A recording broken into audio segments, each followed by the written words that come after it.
یا اپنے پر پھیلا دے، زخمی پرندے کی طرح ذبح ہونے کے لیے تیار ہو جا۔ ان کی ہر بدتمیزی کے آگے آہ نہ کر لبوں کو سی، عشق ہے دل لگی نہیں، سینے پہ تیر کھائے جا، آگے قدم بڑھائے جا، یعنی زبان حال سے کہہ دے کہ ہاں ستائے جا۔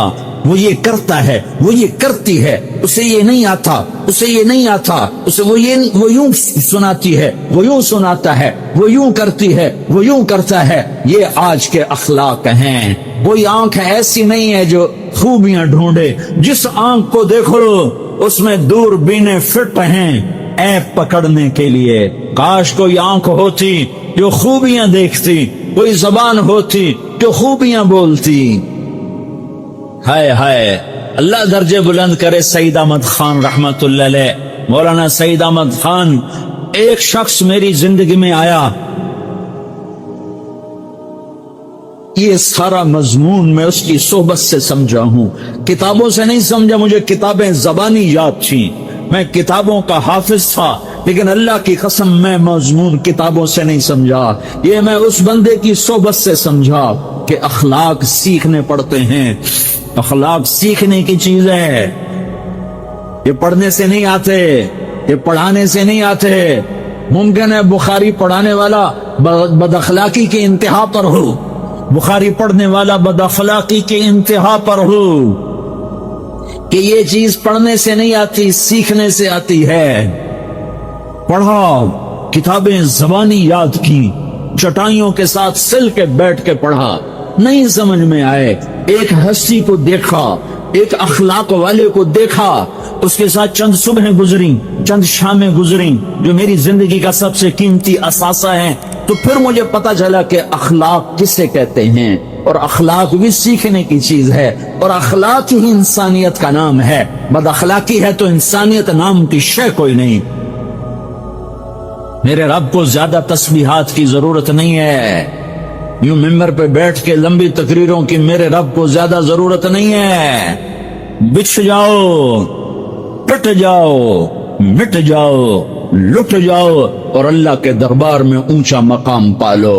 لوگوں کی سہنا سیکھ لو، لوگوں کے زخم سہنا سیکھ لو، لوگوں کی لگائے ہوئے نشتر، لوگوں کے لگائے ہوئے زخم چھوڑ دو رسنے کے لیے، چھوڑ دو گھاؤ بننے کے لیے، چھوڑ دو انہیں گہرا ہونے کے لیے۔ یہ جتنے گہرے ہوں گے اتنا تم اللہ کو محبوب نظر آؤ گے۔ تو بچا بچا کے نہ رکھ اسے، تیرا آئینہ ہے وہ آئینہ کہ شکستہ ہو تو عزیز تر ہے نگاہ آئینہ ساز میں۔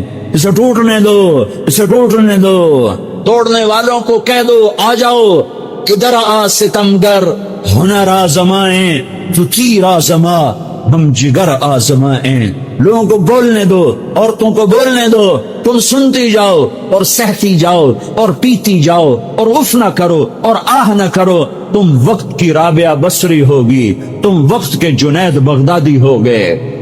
بڑے بڑے مجاہدوں والے اور بڑے بڑے بڑے بڑے عبادات والے، بڑے بڑے عبادات پہ قطب مینار، اللہ کی قسم تمہاری گرد نہیں چھو سکتے، تمہاری گرد کو نہیں پا سکتے۔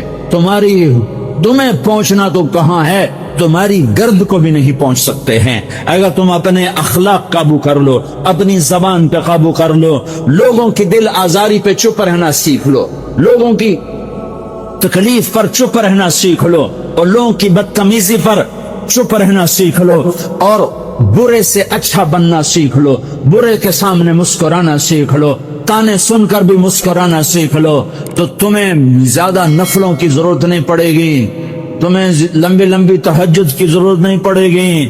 تم وہاں پہنچو گے، تم وہاں پہنچو گے جہاں کوئی نہ پہنچ سکے گا، تم ادھر جاؤ گے جہاں کوئی نہ جا سکے گا، تمہارے مقامات کو کوئی پا نہ سکے گا آخرت میں، نہ دنیا میں نہ آخرت میں۔ اپنے اخلاق بناؤ، اپنی آخرت کو بنانا ہے تو اس نفس کو پاکیزہ کرو۔ یہ نفس پاک ہوتا ہے دو باتوں سے، ایک عبادات سے، ایک اچھے اخلاق سے، اور یہ غلیظ ہوتا ہے، ناپاک ہوتا ہے عبادات کو چھوڑنے سے اور بد اخلاقی کا شکار ہونے سے۔ بد اخلاقی سب سے بڑی غلاظت اور کبیرہ گناہ سب سے بڑی غلاظت ہے، اور عبادات سب سے بڑی خوراک ہے، سب سے بڑی پاکیزگی ہے، اچھے اخلاق سب سے بڑی خوراک ہے، سب سے بڑی پاکیزگی ہے، گناہوں کا چھوڑ دینا سب سے بڑی طہارت ہے کہ کرو گے اللہ تمہیں چمکائے گا، تمہاری دنیا بھی بنائے گا، تمہاری آخرت بھی بنائے گا۔ یہ اخلاق سیکھنے پڑتے ہیں، عبادات کو سیکھنا پڑتا ہے۔ اللہ کے راستے میں جاؤ، اللہ کے راستے میں پھرو اور اپنے اخلاق بھی بناؤ، اپنا ایمان بھی بناؤ، اپنے کردار کو بھی بناؤ، اور مرتے دم تک یہ محنت کرتے رہو کرتے رہو کرتے رہو۔ کرتے کرتے موت آ گئی تو جو ادھورا پن ہے اللہ دور کر دے گا، جو ادھورا پن ہے اللہ دور کر دے گا۔ اور کوشش کرو 24 گھنٹے کی زندگی میں اس زبان پہ خیر کے سوا کچھ نہ نکلے۔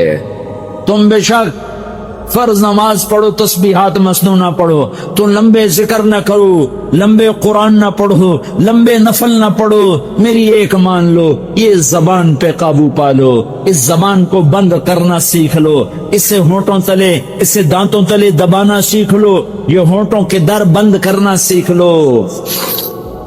یہ مدرسے کے طلبہ نظر آ رہے ہیں، ان کو شیطان کوئی دعوت دے گا شراب پیو، ان کو کوئی شیطان دعوت دے گا کہ جوا کھیلو، ان کو دعوت دے گا غیبت کرو، ان کو دعوت دے گا فلاں کی برائی کرو، ان کو دعوت دے گا اس کے عیب ڈھونڈو اور اس کو چسکے لے لے کر بیان کرو۔ یہ اس گناہ کی مار دیتا ہے، اس میں ایسی مار دیتا ہے کہ نمازیں صاف ہو جاتی، عبادات صاف ہو جاتی ہیں، علم صاف ہو جاتا ہے، تبلیغ صاف ہو جاتی ہے۔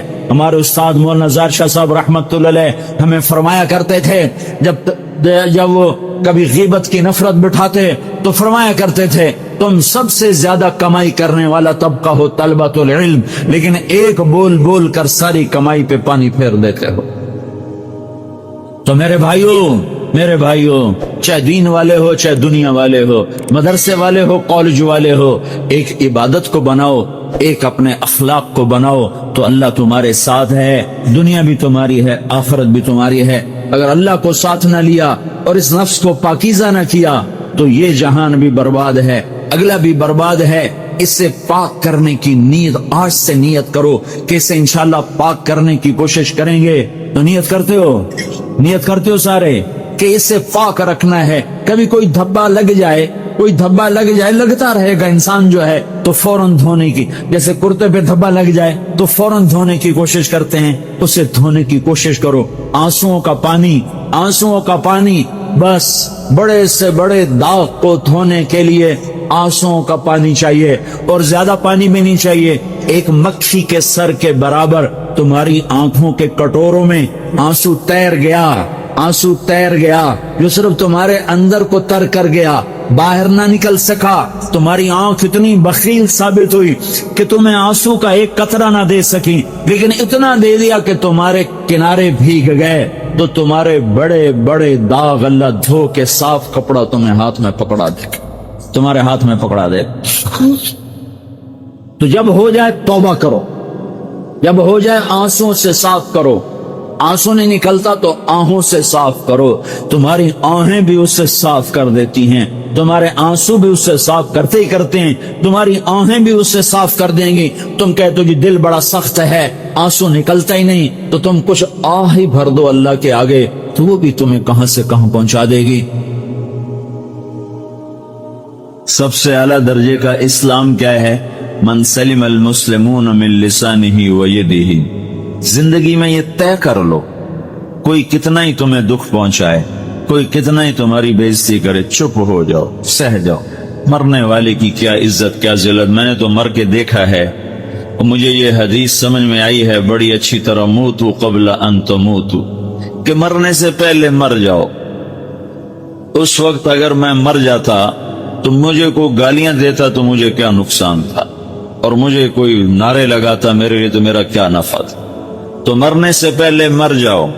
کوئی تمہیں برا بھلا کہے تو تمہارا کیا نقصان، تمہیں کوئی واہ واہ نعرے لگائے تمہیں کیا نفع ہے۔ اگر اللہ راضی ہے تو مردہ باد اور زندہ باد سے بے نیاز ہو۔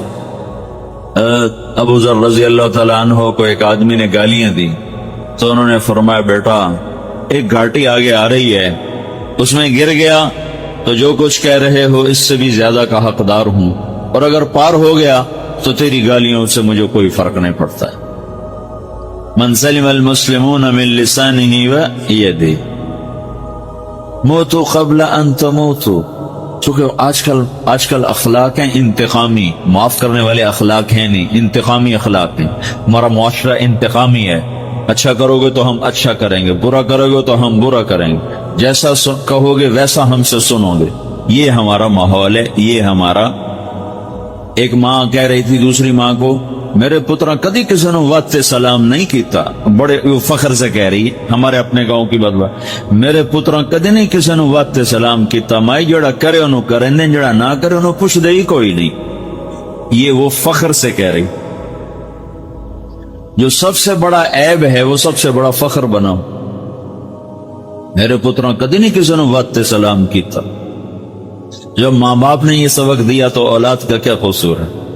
تو ہمارا معاشرہ انتقامی ہے، ایک کی 10 سنانے کا ماحول ہے. تو آپ 100 کی ایک بھی نہ سناؤ. احنف بن قیس رضی اللہ تعالیٰ عنہ پہ ایک آدمی نے چڑھائی کر کے لگا، ایک سناؤ گے نا تو 10 سنو گے میری طرف سے. تو احنف بن قیس کہنے لگے، بھائی تو مجھے 100 بھی سنائے گا نا تو میری طرف سے ایک بھی تو نہیں سنے گا. ایک آدمی ان کی بڑی بےزتی کر رہا تھا اور وہ چل رہے تھے اور وہ 100 گالیاں بک رہا ہے. جب آ گیا نا قریب شہر تو کہنے لگے، دیکھا میرا قبیلہ یہاں رہتا ہے، اگر کسی نے سن لیا نا تو تیری بڑی دھلائی کر دے گا. تو نے جو مجھے گالیاں دینی میں کھڑا ہوں یہیں تو دے لے، تو اپنا سارا زور پورا کر لے تاکہ آگے تجھے کوئی تکلیف نہ پہنچا دے میری وجہ سے. تو وہ پاؤں پہ گر کے معافی مانگنے لگا کہ واقعی تو بڑے حلم والا. وہ مشہور تھے اپنے حلم میں، بردباری، اور لوگ ان کا امتحان لینے آیا کرتے تھے کہ بھئی کوئی ہے جو احنف کو غصہ دلا، تو لوگ ناکام ہو جاتے تھے، ان کو غصہ نہیں آتا.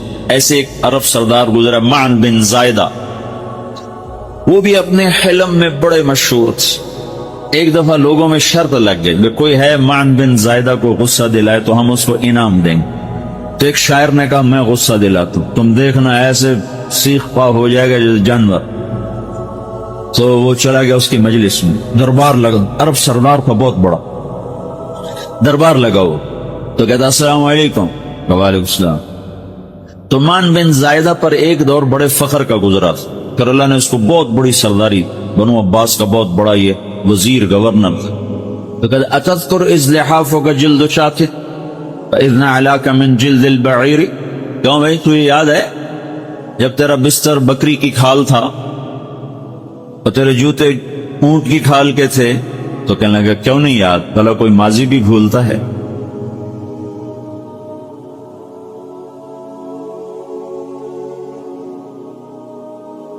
تو وہ کہنے لگا، پہلا وار تو خطا گیا، کہ سبحان الذی اعطاک ملکا وعلمک الجلوس علی السریر. تو پھر ساری تعریفیں تو اللہ کی ہیں، جس نے تیرے جیسے کو تخت پہ بٹھا دیا. کہاں بھئی ساری تعریفیں اللہ کی ہیں، میری تو کوئی اوقات نہیں. تو کہنے لگا، سأرحل عن دیار انت فیہا وان جار الزمان علی الفقیر. جہاں تیرے جیسا حکمران ہو وہاں مجھے رہنا گوارا ہی نہیں ہے، میں یہاں سے چھوڑ کے نکل جاؤں گا چاہے کتنی تکلیف اٹھاؤں. بڑے دربار میں یہ ایک گورنر اور وزیر سے بات ہو رہی ہے.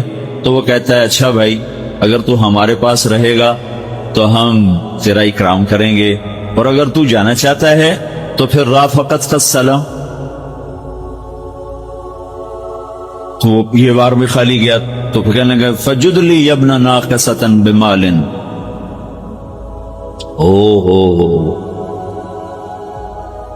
او گندی ماں کے بیٹے، مجھے کچھ عطا بھی کر، میں بغیر پیسے کے سفر کیسے کروں گا.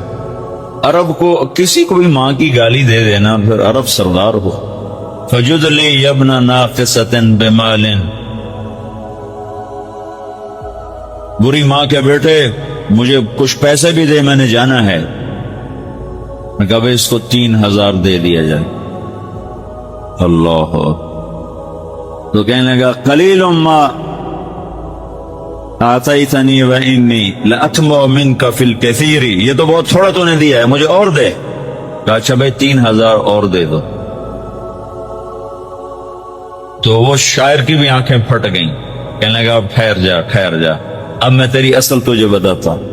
سألت اللہ ان یبکیک ذخرا فما لک فی البریۃ من نذیر، میں اللہ سے دعا کرتا ہوں اللہ تیرے جیسوں کو سلامت رکھے، تیرے جیسا دنیا میں کسی ماں نے جنا ہی کوئی نہیں۔ فمنک الجود والافضال حقا وفضل یدیک کالبحر الغزیر، تو ہی سخی ہے، تو ہی کریم ہے، اور سمندر بھی تیری سخاوت کے آگے کچھ نہیں ہے۔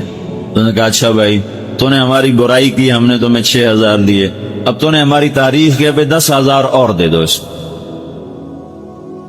ہاں باتیں ہی رہ گئیں، باتیں ہی رہ گئی۔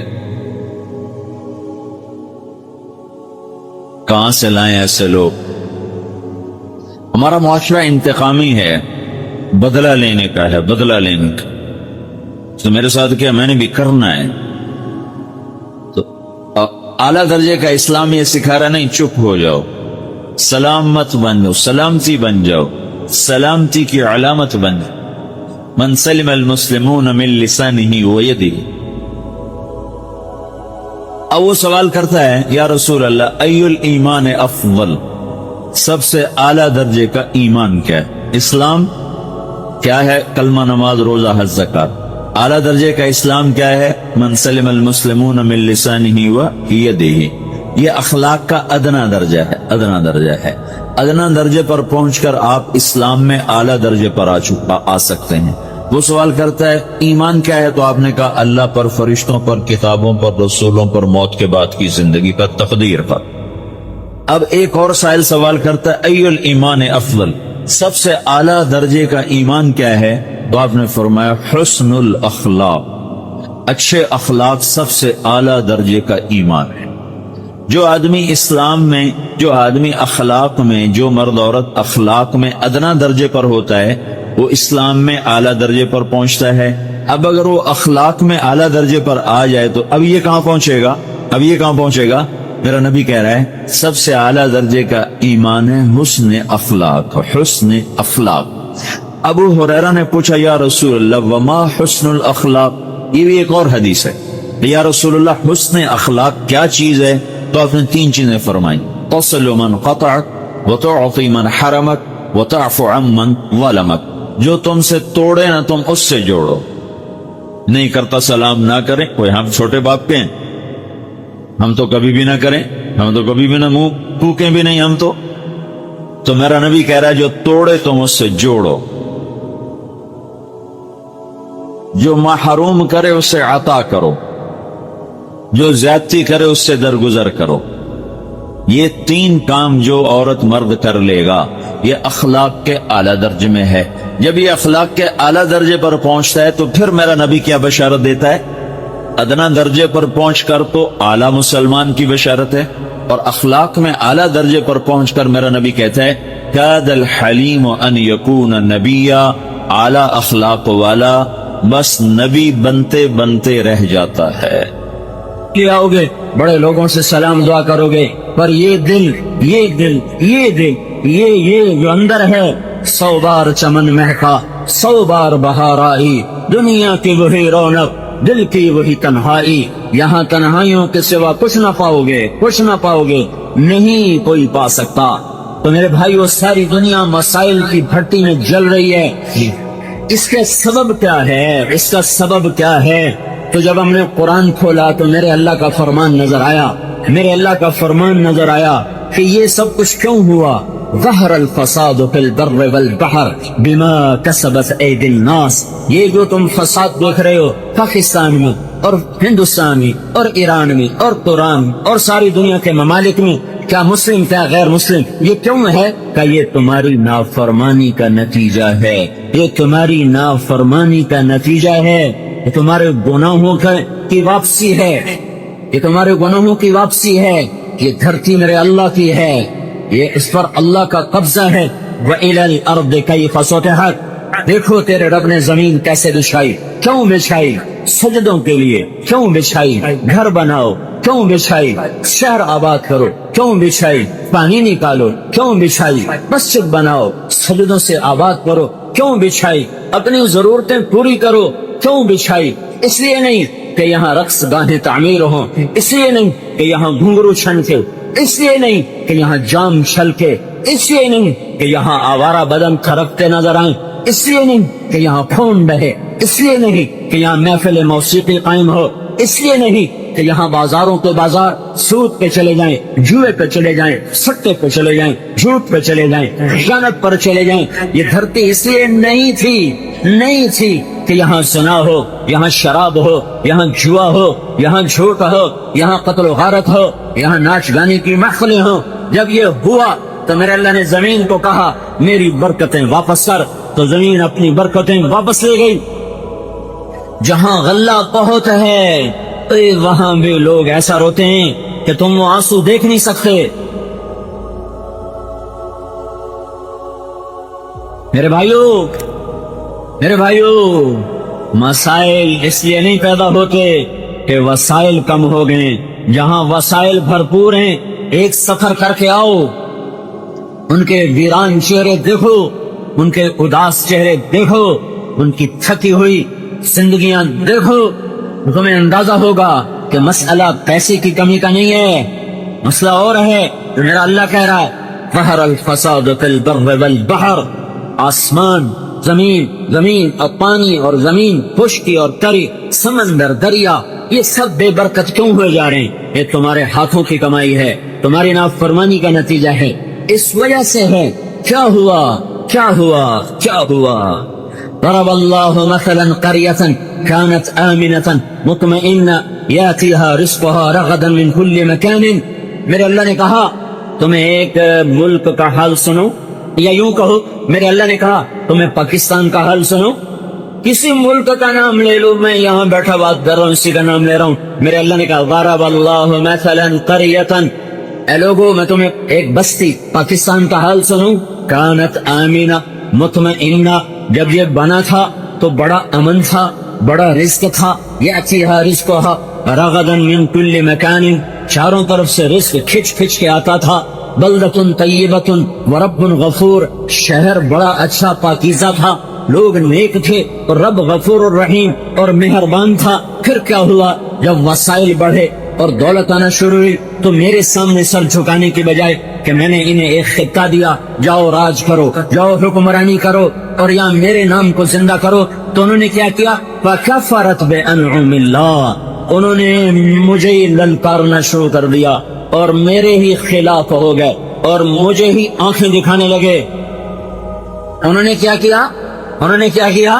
چاروں طرف سود کے بڑے بڑے نظام چلا دیے، ناچ گانے کو عام کر دیا، سکرین پر عورت کو ننگا نچا دیا، ساری رات پاکستان کا نوجوان ننگے بدن ناچتے دیکھتا رہا، مائیں بے عزت ہو گئیں، باپ نظروں سے گر گئے، بازار سے دیانت روٹھ گئی، خیانت کا راج ہو گیا، اور سرکاری محکموں کے ملازمین وہ خونخوار درندے اور بھیڑیے بن گئے، اور قاضیوں نے اپنا قلم بیچ دیا، ملک میں عدالت کو بیچ دیا گیا، انصاف کو بیچ دیا گیا، اور حکومت والے حکومت میں آ کر متقدر ہو گئے، بدماش ہو گئے، زانی شرابی جواری بن گئے۔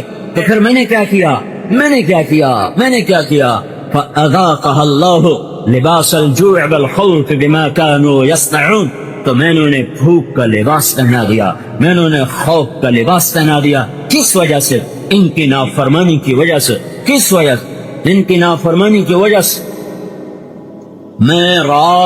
میں جب کالج پڑھتا تھا اسکول، تو مری ہم گئے دوست مل کر، ایک مہینہ وہاں رہے، دوست ایک مہینہ وہاں، ایک میٹروپول ہوٹل ہوتا تھا، آج تک مجھے نام یاد ہے، ایک مہینہ وہاں رہے، پھر وہاں سے وہ ٹھہر گئے، میں واپس آ گیا، تو میں رات 12 بجے میاں چنو اترا، میں نے بیگ اٹھایا اور پیدل چل پڑا کہ میں اور وہاں سے کتنا دور تھا میرا گاؤں؟ 19 کلومیٹر۔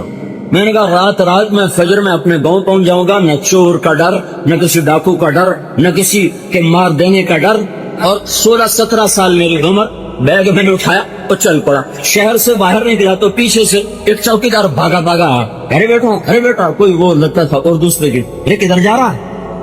میں نے کہا تو لمبے جا رہا ہوں، اور تجھے خبر بھی ہے تو لمبا کدھر ہے؟ میں نے کہا بابا جی میرا اپنا گھر تھا ہی ہے۔ نہ بیٹا نہ، یہ کوئی جانے کا وقت ہے، چل واپس۔ مجھے زبردستی کھینچ کے واپس لایا، وہ بازار میں کھٹا پڑا، کہتے لوٹ جا، صبح ہو دی تو بس پہ چڑھ کے چلے جانا۔ تو مجھے کھینچ کے لایا کہ ادھر سو جا.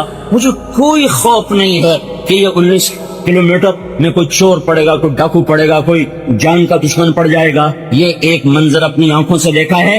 اور پھر ایک آج کا منظر ہے کہ گھر بیٹھے آ کر موبائل پہ قتل, 10 روپے پہ قتل, گھروں میں اتر گھس کر عزتیں لوٹنے والے کون ہیں؟ یہودی ہیں, عیسائی ہیں, ہندو ہیں, سکھ ہیں, مسلمان ماؤں کے جنے ہوئے ہیں. مسلمان ماؤں کا دودھ پی کر وہ خونخوار بھیڑیے بنے, درندے بنے, ویشی بنے. کیوں بنے؟ ہائے ہائے, ہم سارے مجرم ہیں. میں کسی ایک کو کیا کہوں, ہم سارے مجرم ہیں. تو کیا ہوا؟ فکفرت بانعم اللہ. پھر پاکستان والوں نے کیا کیا؟ وہ ناشکرے ہو گئے, وہ نافرمان ہو گئے. پھر اللہ نے کیا کیا؟ فَأَذَاقَهَا اللَّهُ لِبَاسَ الْجُوعِ وَالْخَوْفِ بِمَا كَانُوا يَصْنَعُونَ. تو میں نے انہیں بھوک کا اور خوف کا لباس پہنا دیا.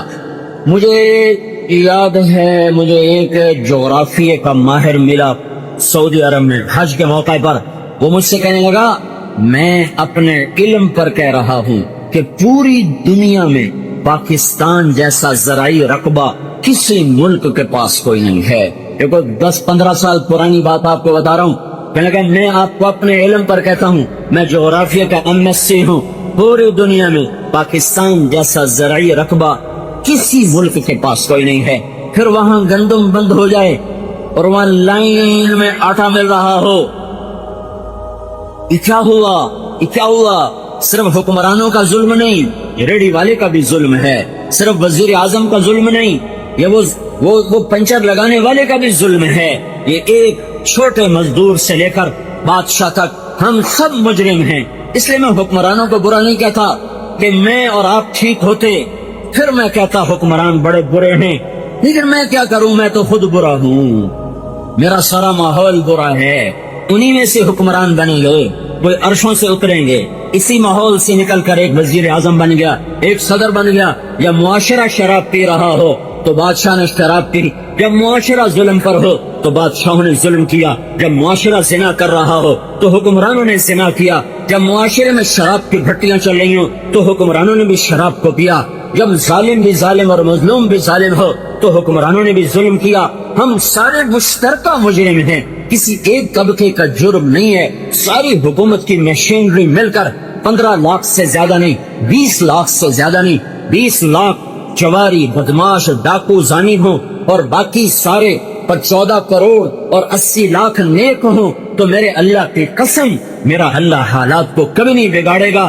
میں بھی بگڑ گیا, وہ بھی بگڑ گئے. جب برائی غالب آ جاتی ہے پھر اللہ حالات کو پلٹا دیتا ہے. تو صرف میں کہوں حکمران گندے ہیں, نہیں, میں اپنے گربان کو جب کھول کے دیکھتا ہوں تو تنہا داغ شد, میرا اپنا رواں گناہوں سے تاریک ہے اور سیاہ ہے. میری اپنے روح سے نافرمانی کی بدبو کے بھپکے اٹھ رہے ہیں. تو میں کسی کو کیا کہوں کہ تو بدبودار ہے؟ میرے بھائیو, یہ اجتماعی جرم ہوا ہے. بسم اللہ الرحمن الرحیم. میرے عزیز بھائیو, کبھی آپ نے محسوس کیا کہ آپ دعا کرتے رہے, راتوں کو اٹھ کر رو رو کر مانگتے رہے لیکن جواب نہیں آیا؟ کبھی ایسا لگا کہ شاید اللہ سن ہی نہیں رہا؟ ایک ماں اپنے بچے کے لیے روتی ہے, ایک باپ روزی کے لیے پریشان ہے, ایک جوان نکاح کے لیے دعا کر رہا ہے, ایک بیمار شفا کے لیے ہاتھ اٹھائے بیٹھا ہے, اور وقت گزرتا جا رہا ہے. یہاں ایک سوال پیدا ہوتا ہے, اللہ دیر کیوں کرتا ہے؟ میرے دوستو, اللہ دیر کرتا ہے, اندھیر نہیں کرتا. قرآن میں اللہ فرماتا ہے ان اللہ مع الصابرین, کہ یقیناً اس میں کوئی شک نہیں کہ اللہ صبر کرنے والوں کے ساتھ ہے. سوچئے, اگر اللہ ہر چیز فوراً دے دے تو امتحان کہاں رہے گا؟ زندگی امتحان ہے اور امتحان کا نتیجہ فوراً نہیں ملتا. اگر کوئی طالب علم پرچہ دیتے ہی نتیجہ مانگ لے تو کیا یہ ممکن ہے؟ اللہ اپنے بندے کو 3 طریقوں سے جواب دیتا ہے. یا تو وہی چیز عطا کر دیتا ہے جو مانگی گئی، یا اس سے بہتر عطا کر دیتا ہے، یا آنے والی مصیبت کو ٹال دیتا ہے۔ لیکن انسان جلدی میں ہوتا ہے، وہ کہتا ہے یا اللہ ابھی دے دے، اور اللہ فرماتا ہے ابھی نہیں، صحیح وقت پر۔ یاد رکھو دیر بھی رحمت کا حصہ ہوتی ہے۔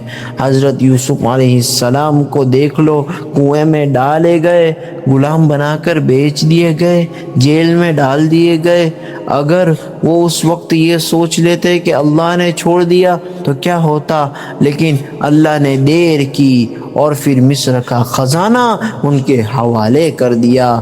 میرے بھائی، کبھی کبھی اللہ تمہیں توڑتا ہے تاکہ تم اس کے قریب آ جاؤ، کبھی کبھی اللہ دیتا نہیں تاکہ تم سجدے میں زیادہ رو سکو، کبھی کبھی اللہ خاموش رہتا ہے تاکہ تم اس کی آواز پہچان سکو۔ یہ جو انتظار ہے یہ بھی عبادت ہے۔ آج ہم ہر چیز فوراً چاہتے ہیں، انٹرنیٹ سست ہو تو غصہ، جواب دیر سے آئے تو پریشانی، لیکن اللہ کا نظام فوری نہیں ہوتا۔ اللہ وقت کے ساتھ دیتا ہے، اور جب دیتا ہے تو حیران کر دیتا ہے۔ اگر تمہاری دعا قبول نہیں ہو رہی تو اپنے اعمال کو دیکھو، دل میں کوئی میل تو نہیں، کسی کا حق تو مارا نہیں۔ کبھی کبھی رکاوٹ ہماری اپنی وجہ سے ہوتی ہیں، اور اگر سب ٹھیک ہے تو سمجھ لو کہ اللہ تمہارے لیے کچھ بڑا منصوبہ بنا رہا ہے۔ شیطان کیا چاہتا ہے؟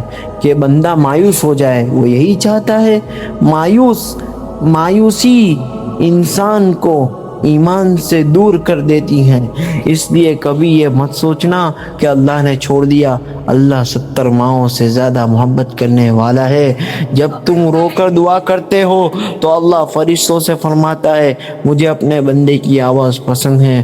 سوچو، جس رب کو تمہاری آواز پسند ہو وہ تمہیں خالی کیسے لوٹائے گا؟ دیر کا مطلب انکار نہیں ہوتا۔ ہو سکتا ہے جس چیز کے لیے تم رو رہے ہو وہ تمہارے لیے نقصان دہ ہو، اور ہو سکتا ہے جس مصیبت کو تم برا سمجھ رہے ہو وہی تمہاری نجات کا ذریعہ ہو۔ آخر میں بس ایک بات یاد رکھو، اگر اللہ نے تمہیں دعا کرنے کی توفیق دی ہے تو قبولیت بھی لکھ دی ہے۔ بس وقت اللہ کا ہوگا، بس وقت اللہ کا ہوگا۔ آج سے شکوہ چھوڑ دو، صبر اختیار کرو اور یقین مضبوط کر لو، کیونکہ جب اللہ دیتا ہے تو حساب سے نہیں اپنی شان کے مطابق دیتا ہے۔ اللہ ہمیں صبر، یقین اور اخلاص عطا فرمائے۔